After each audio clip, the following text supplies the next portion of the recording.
കോൺഗ്രസിനുള്ളിൽ നിന്നും വ്യത്യസ്ത നിലപാട് സ്വീകരിച്ച ഒരു സ്ത്രീ ഉണ്ടായിരുന്നു, ഉമാ തോമസ്. ഓർമ്മയുണ്ടാകുമല്ലേ അവരുടെ അവസ്ഥ? വ്യക്തിപരമായല്ല കേട്ടോ, ഞാൻ കോൺഗ്രസിന്റെ പൊതു സ്വഭാവം പറഞ്ഞതാണ്. താങ്കൾ തുടർന്നോളൂ. അത് അസിത പറഞ്ഞത് നല്ലതായി. കാരണം അത് സംബന്ധിച്ച് ഉള്ള ഈ ഉമാ തോമസിനെതിരെ വന്ന സൈബർ ആക്രമണങ്ങളിൽ പകുതിയിലധികവും ഈ CPM-ന്റെ സൈബർ ഇടങ്ങളിൽ നിന്നാണ് വന്നിട്ടുള്ളതെന്ന് അങ്ങ് വിസ്മരിക്കരുത്.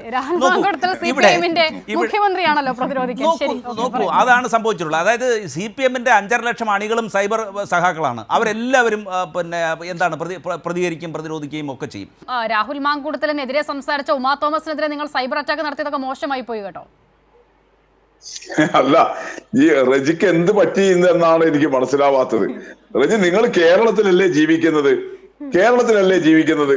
നമുക്കറിയാലോ, നമ്മുടെ നാട്ടിലെ വലതുപക്ഷ മാധ്യമങ്ങളിൽ കൈരളി ഒഴികെ മറ്റ് മുഖ്യധാരാ മാധ്യമങ്ങളെല്ലാം ആരെയാണ് റജി സപ്പോർട്ട് ചെയ്യുന്നത്? ഈ രാഹുൽ മാങ്കൂട്ടത്തിൽ ഉൾപ്പെടെയുള്ള ആളുകൾക്ക് ഇത്ര വലിയ ഒരു പോപ്പുലാരിറ്റി കിട്ടാൻ തന്നെ കാരണം എന്താണ്? ഈ വലതുപക്ഷ മാധ്യമങ്ങൾ ബൂസ്റ്റും ഹോർലിക്സും കൊടുത്ത് വളർത്തിയെടുത്തിട്ടല്ലേ?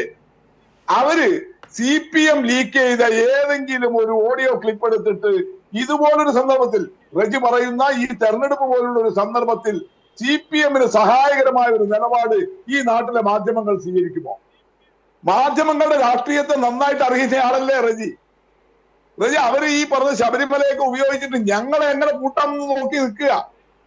ആ മാധ്യമങ്ങൾ ഏതെങ്കിലും ഇതുപോലുള്ള ഒരു ക്രൂഷ്യൽ സന്ദർഭത്തിൽ ഇടതുപക്ഷത്തിന് ഗുണകരമായ എന്തെങ്കിലും സംഗതി ഉണ്ടാവോ? അപ്പൊ അതുകൊണ്ട് റജി ആ വർത്തമാനം പറയല്ലേ, അതൊന്നും ഏശില്ല. CPM-ന് ആ പണിയൊന്നുമില്ല. നേരത്തെ ഇതിന്റെ ഒരുപാട് വെളിപ്പെടുത്തലുകൾ ഉണ്ടായി. ഞാൻ നേരത്തെ പറഞ്ഞ യുവനടിയുടെ കാര്യം ഉൾപ്പെടെ, കോൺഗ്രസ്സുകാരിയാണ്, പക്ഷെ താങ്കൾ അതിനെക്കുറിച്ച് മിണ്ടുന്നില്ല. ആ വെളിപ്പെടുത്തലുകൾ വന്ന സമയത്ത് രാഹുൽ മാങ്കൂട്ടത്തിൽ ഈ യുവതിയുമായിട്ട് കോംപ്രമൈസ് ഉണ്ടാക്കി ആളുകളെ വെച്ചിട്ട്.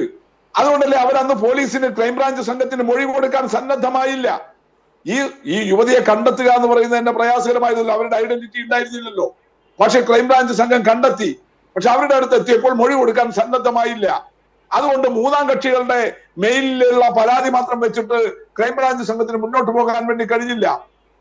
ആ കേസിൽ ഈ അന്ന് കൊടുത്ത ഉറപ്പുകൾ പാലിക്കപ്പെടാതിരുന്നത് കൊണ്ടോ മറ്റോ ആയിരിക്കില്ലേ ഇപ്പൊ വീണ്ടും രാഹുൽ കോൺഗ്രസ് രാഷ്ട്രീയത്തിൽ സജീവമായപ്പോൾ, അദ്ദേഹം തെരഞ്ഞെടുപ്പ് രംഗത്ത് ആക്റ്റീവായപ്പോൾ ഇത് വീണ്ടും പുറത്തു വന്നിട്ടുള്ളത്? ഇതിലെവിടെയാണ് CPM-ന് പങ്കുള്ളത്? ഇതിലെവിടെയാണ് CPM കരുതുന്നത്? ഇനി അസിത, റജി പറയുന്നത് പോലെ കോൺഗ്രസ് ഈ ധാർമ്മികത ഉയർത്തിപ്പിടിക്കുന്ന പ്രസ്ഥാനമാണോ? M. വിൻസെന്റ് എന്ന് പറയുന്ന കോവളം MLA ഇപ്പോഴും എങ്ങനെയാ നിങ്ങളുടെ പാർലമെന്ററി പാർട്ടിയിൽ നിൽക്കുന്നത്? എങ്ങനെയാ അദ്ദേഹം KPCC-യുടെ വലിയ നേതാവായിട്ട് നിൽക്കുന്നത്? സ്വന്തം അയൽക്കാരിയല്ലേ റജി പരാതി കൊടുത്തത്?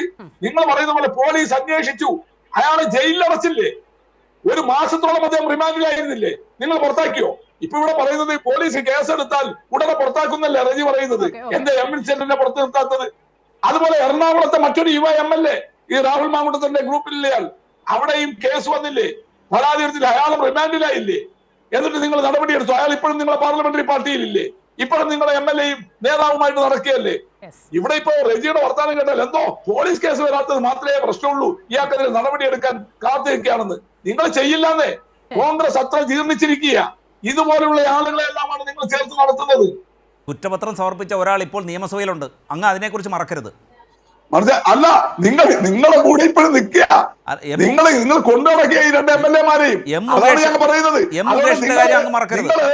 അല്ല, നിങ്ങൾ എന്താ പറഞ്ഞത്? ആ കുറ്റപത്രം റദ്ദാക്കിയെന്നുള്ളതും കാണുക, അവരെ കുറിച്ചുള്ള പുതിയ വെളിപ്പെടുത്തലുകളും കാണുക, അവർക്കെതിരെ വന്ന കേസും കാണുക. ഞാൻ ന്യായീകരിക്കുകയല്ല.